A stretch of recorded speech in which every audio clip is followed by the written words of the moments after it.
जय हिंद मेरे प्यारे दोस्तों, हमारे इस चैनल नेक्स्ट टाइम में आपका स्वागत है। स्टेट बैंक ऑफ इंडिया के अंतर्गत पे यहाँ पर वैकेंसीज अपडेट है। 13,000 से ज़्यादा पोस्ट है, 13,735 एवरेज पोस्ट है। आगे अभी देखेंगे। इसके अंतर्गत पे 17 दिसंबर 2024 को आपके लिए नोटिफिकेशन अपडेट किया है कस्टमर सपोर्ट एंड सेल्स के लिए, recruitment of junior associate customer support and sales के लिए 17 दिसंबर 2024 को नोटिफिकेशन अपडेट किया। इसका क्लोजिंग डेट है 7 जनवरी 2025 को, 7 जनवरी 2025 को इसका लास्ट डेट है। सबसे पहले इंपॉर्टेंट वैकेंसीज देख ली और उसके बाद में इंपॉर्टेंट डेट यहाँ पर देख लिया किसके लिए वैकेंसीज है, ये चीज़ अपडेट कर ली है। और आपका अगर बात करेंगे तो prelims exam will be conducted tentative in months of February 2025 में आपका क्या होगा, प्रीलिम्स का एग्जाम होगा। और मार्च अप्रैल 2025 में आपका मेंस एग्जाम होगा। इसके ऑफिशियल वेबसाइट की बात करेंगे तो इसका ऑफिशियल वेबसाइट है बैंक.SBI, गूगल या क्रोम पर सर्च कीजिएगा या ये वाला वेबसाइट है, कोई भी आप सर्च कर लीजिएगा। इसके अंतर्गत पे www वर्ल्ड वाइड वेब इसका फुल फॉर्म होता है sbi.com.in पे जाके आप फॉर्म फिल कीजिएगा। सबसे पहले आप वैकेंसीज देख लीजिएगा। यहाँ पर regular vacancies and backlogs vacancy update है। मैं शॉर्टली रूप से वैकेंसी अपडेट प्रोवाइड करूँगा और आप चीज़ यहाँ पर देख लीजिएगा साथ साथ में। और लैंग्वेज कौन सी आपको आनी चाहिए पर स्टेट के बेस में, वो चीज़ भी मैं आपको प्रोवाइड करूंगा। सर्कल है, एरिया है, स्टेट और यूटी क्या है, लैंग्वेज क्या चीज़ है, और रेगुलर वैकेंसीज और यहाँ पर बैकलॉग वैकेंसीज है। ठीक है, यहाँ पर टोटल आप देख लीजिएगा। जैसे यहाँ पर मैं अभी शॉर्ट प्रोवाइड कर दूंगा ताकि आपको कन्फ्यूजन ना हो। ठीक है, ये चीज़ थोड़ा सा ध्यान रखना। और बैकलॉग वैकेंसीज यहाँ पर अपडेट है। जैसे यहाँ पर अहमदाबाद के अंतर्गत पे सबसे पहले रेगुलर के अंतर्गत वैकेंसीज अपडेट है। गुजरात के लिए गुजराती लैंग्वेज आपको आनी चाहिए। यहाँ पर 1073 पोस्टें यहाँ पर अपडेट की गई हैं। और उसके बाद में यहाँ पर अगर बात करेंगे तो PWVD के लिए यहाँ पर वैकेंसीज अपडेट है, वो चीज़ थोड़ा सा आप देख लीजिएगा। एक्सेस कैटेगरी के लिए यहाँ पर वैकेंसीज अपडेट है। फिर उसके बाद में बैकलॉग यहाँ पर वैकेंसीज अपडेट है। Schedule caste, schedule tribe, OBC के लिए जैसे टोटल यहाँ पर दिया गया 161 पोस्टें ऐसे दी गई है। PWVD के लिए यहाँ पर वैकेंसी दी गई है, जैसे टोटल 62 पोस्टें यहाँ पर दी गई है। और उसके बाद में एक्सेस के लिए टोटल 168 पोस्टें यहाँ पर दी गई है। ये बैकलॉग वैकेंसीज आप देख लीजिएगा, मैं शॉर्टली रूप से आपको प्रोवाइड कर रहा हूँ। उसके बाद में अमरावती के लिए वैकेंसी जो यहाँ पर अपडेट है, मैं जूम करके क्लियर कर देता हूँ ताकि आपको क्लियर यहाँ पर इसके अंतर्गत पे देखिए। अमरावती के अंतर्गत पे यहाँ पर टोटल 50 पोस्ट है, यहाँ पर 50 पोस्ट है इसके अंतर्गत पर यहाँ पर दी गई है। उसके बाद में अमरावती के अंतर्गत पर आंध्र प्रदेश का है, तेलुगु और उर्दू लैंग्वेज आनी चाहिए, 50 पोस्ट यहाँ पर दी गई है। बेंगलुरु के अंतर्गत पे कर्नाटका का है, कन्नड़ लैंग्वेज आनी चाहिए, 50 पोस्ट यहाँ पर दी गई है। और भोपाल के अंतर्गत पे महाराष्ट्र और यहाँ पर है भोपाल का है, मध्य प्रदेश का, मध्य प्रदेश की कैपिटल यहाँ पर क्या है आप कमेंट के माध्यम से मुझे प्रोवाइड कीजिए। मध्य प्रदेश की कैपिटल वैसे भोपाल है, मैं प्रोवाइड कर देता हूँ। और छत्तीसगढ़ के लिए साथ साथ में दोनों के लिए यहाँ पर हिंदी लैंग्वेज है। मध्य प्रदेश के लिए 1317 पोस्टें दी गई है और छत्तीसगढ़ के लिए यहाँ पर टोटल कितनी दी गई है, 483 पोस्टें यहाँ पर दी गई है। भुवनेश्वर ओडिशा है, ओडिया लैंग्वेज आपको आनी चाहिए, 362 पोस्टें यहाँ पर दी गई है। चंडीगढ़ और न्यू दिल्ली के लिए है, यहाँ पर हरियाणा के लिए पंजाबी, हिंदी और पंजाबी आनी चाहिए, 306 पोस्टें यहाँ पर दी हैं। और उसके बाद में चंडीगढ़ के लिए यहाँ पर जम्मू कश्मीर और यूटी के लिए है उर्दू और हिंदी दोनों लैंग्वेज आनी चाहिए, 141 पोस्ट है। हिमाचल प्रदेश में हिंदी लैंग्वेज आना चाहिए, 170 पोस्ट है, 170। और चंडीगढ़ के लिए, यूटी के लिए हिंदी और पंजाबी है, 32 पोस्ट यहाँ पर दी गई हैं। लद्दाख और यूटी के लिए उर्दू हो गया और उसके बाद की बात करेंगे तो लद्दाखी हो गया और भूटी लैंग्वेज आपको आनी चाहिए, 32 पोस्टें यहाँ पर दी गई हैं। और उसके बाद में आगे है पंजाब है, पंजाब इसके लिए यहाँ पर क्या कहा गया, पंजाबी और हिंदी है और यहाँ पर कितनी पोस्टें दी गई है, 569 पोस्टें यहाँ पर दी गई है। चेन्नई के लिए तमिलनाडु है और उसके बाद में पुदुचेरी है। और इसके बाद करेंगे तो तमिलनाडु के अंतर्गत पर तमिल लैंग्वेज आपको आनी चाहिए, 336 पोस्टें यहाँ पर दी गई हैं। और उसके बाद में पुदुचेरी के लिए यहाँ पर कितनी 4 पोस्टें दी गई, तमिल लैंग्वेज है। ठीक है, हैदराबाद है, तेलंगाना के अंतर्गत पर तेलुगु और उर्दू आना चाहिए, 342 पोस्टें यहाँ पर दी हैं। जयपुर के अंतर्गत पर राजस्थान है, हिंदी लैंग्वेज और आपको 445 पोस्टें यहाँ पर दी गई हैं। कोलकाता के अंतर्गत पर वेस्ट बंगाल के लिए बंगाली और नेपाली लैंग्वेज आना चाहिए, 1254 पोस्ट है। कोलकाता के अंतर्गत पर अंडमान एंड निकोबार आइलैंड के लिए हिंदी और इंग्लिश लैंग्वेज है, 70 पोस्ट है। सिक्किम के लिए नेपाली और इंग्लिश लैंग्वेज है, 56 पोस्ट यहाँ पर दी गई है। लखनऊ न्यू दिल्ली के लिए उत्तर प्रदेश के लिए हिंदी और उर्दू लैंग्वेज है, 1894 पोस्ट है। महाराष्ट्र और मुंबई मेट्रो के लिए महाराष्ट्र जो मराठी लैंग्वेज आनी चाहिए, महाराष्ट्र के लिए 1163 पोस्टें यहाँ पर दी गई हैं। और उसके बाद की बात करेंगे तो महाराष्ट्र के अंतर्गत पर जो गोवा है, गोवा के अंतर्गत पर यहाँ पर कोंकणी लैंग्वेज आनी चाहिए, 20 पोस्ट है।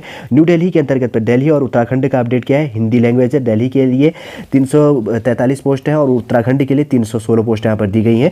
फिर उसके बाद में नॉर्थ ईस्टर्न के लिए अरुणाचल प्रदेश के लिए इंग्लिश लैंग्वेज 66 पोस्ट है। असम के अंतर्गत में आसामी, बंगाली और बोडो है, 311 पोस्ट है। और मणिपुर के लिए मणिपुरी और इंग्लिश लैंग्वेज 55 पोस्ट है। और उसके बाद में मेघालय के अंतर्गत पे इंग्लिश, गारो और खासी है, 85 पोस्टें यहाँ पर दी गई हैं। फिर उसके बाद मिजोरम की बात करेंगे तो मिजो लैंग्वेज है, 40 पोस्टें यहाँ पर दी गई हैं।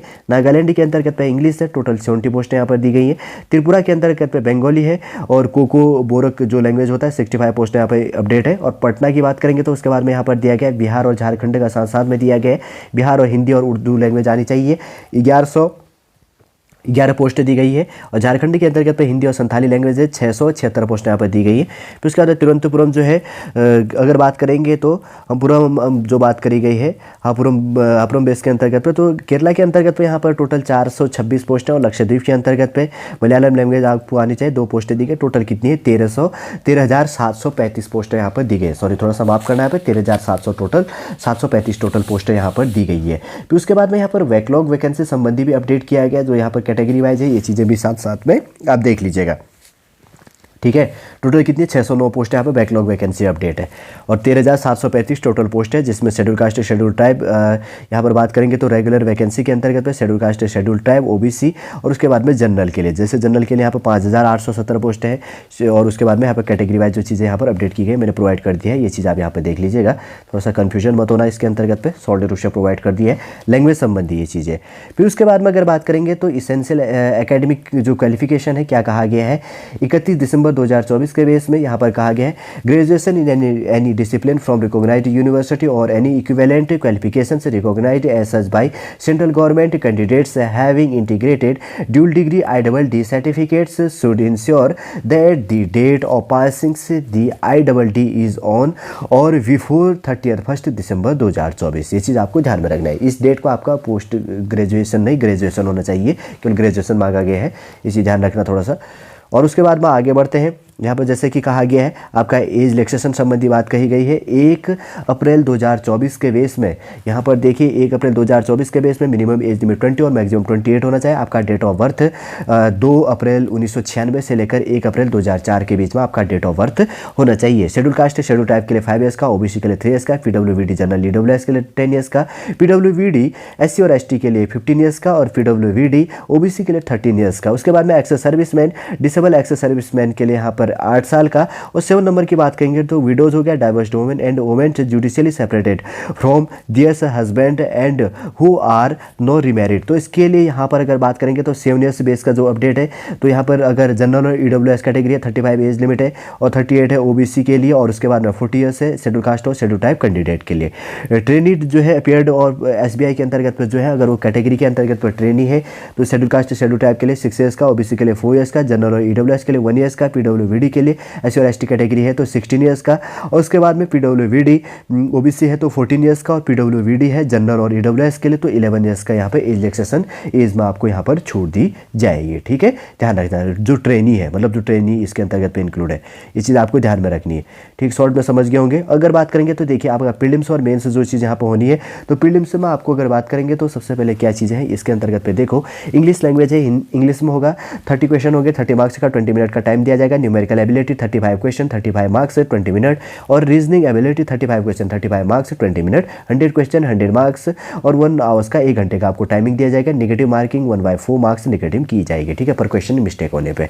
उसके बाद में जो मेंस एग्जाम होगा आपका जनरल फाइनेंशियल अवेयरनेस के लिए 50 क्वेश्चन 50 मार्क्स 35 मिनट। सेकंड है जनरल इंग्लिश के लिए, इंग्लिश है 40 क्वेश्चन 40 मार्क्स और 35 मिनट। थर्ड है क्वांटिटेटिव एप्टीट्यूड 50 क्वेश्चन 50 मार्क्स और 45 मिनट। और उसके बाद में फोर्थ नंबर है reasoning ability and computer aptitude के लिए 50 क्वेश्चन 60 मार्क्स और उसके बाद में 45 मिनट का आपको टाइमिंग दी जाएगी। 190 यहाँ पर क्वेश्चन है पूछी जाएंगी। मैक्सिमम मार्क्स की बात करेंगे तो 200 मार्क्स का पेपर होगा, 2 घंटे 40 मिनट का आपको यहाँ पर टाइमिंग दी जाएगी, ठीक है। यहाँ पर दिया गया कि कौन से स्टेट के अंतर्गत कौन कौन सी आपका मीडियम ऑफ एग्जाम की बात करेंगे तो स्टेट बेस के अंतर्गत कौन कौन से मीडियम के अंतर्गत आपका एग्जाम होगा यहाँ पर अपडेट किया गया, आप देख लीजिएगा। हिंदी इंग्लिश वैसे नॉर्मल है पर बेस के अंतर्गत पर, ठीक है। और आपका दोनों चीज़ देख लिए। अगर फॉर्म फीस की बात करेंगे तो इसके अंतर्गत फॉर्म फीस दिया गया, ये चीज़ देखो SC और ST PWBD और XS और DXS के लिए कोई फॉर्म फीस पे नहीं करना है। जनरल OBC और EWS के लिए 750 रुपये यहाँ पर फॉर्म फीस पे करनी है, ये चीज़ भी आपको ध्यान में रख लेना है, ठीक है। काफ़ी इंपॉर्टेंट ये चीज़ पॉइंट है, कन्फ्यूजन नहीं होना है। और उसके बाद में आपका देखिए एग्जाम सेंटर जो चीज़ है 45 पार्ट में यहाँ पर बटा हुआ है। स्टेट के अंतर्गत पे जैसे यहाँ पे स्टेट और UT अपडेट की गई है, सारे के सारे जो चीज़ें होती है अंडमान निकोबार 11 से लेकर बहुत कम है, ठीक है ना। ये चीज़ को 35 बेस के अंतर्गत पे दिया गया क्योंकि 11 से यहाँ पर अपडेट किया गया क्योंकि 11 12 करके नोट दिया है। और तो इसके अंतर्गत की बात करेंगे तो इसके स्टेट और यूटी के अंतर्गत पर आपका जो भी डिस्ट्रिक्ट है, डिस्ट्रिक्ट के अंतर्गत पे एग्जाम सेंटर है, आप देख लीजिएगा आपका जो भी स्टेट है इसके अंतर्गत पे, कोई कंफ्यूजन इसमें भी नहीं होना चाहिए, ठीक है। और शॉर्ट रूप से समझ भी गए होंगे, बेसिक से पॉइंट है, तो जो भी जानने के लिए फॉर्म फिल करने के लिए इंपॉर्टेंट थी वही अपडेट कर दिए। स्टेट बैंक ऑफ इंडिया के अंतर्गत पे 17 दिसंबर 2024 को जो नोटिफिकेशन अपडेट किया है, अगर वैकेंसीज की बात करेंगे तो 13,735 पोस्ट है। सबसे पहले हमने देखा कि कब से कब किसके लिए वैकेंसी अपडेट है और इंपॉर्टेंट डेट आपकी क्या चीज़ होगी और किस स्टेट के अंतर्गत पे कितनी वैकेंसी अपडेट है।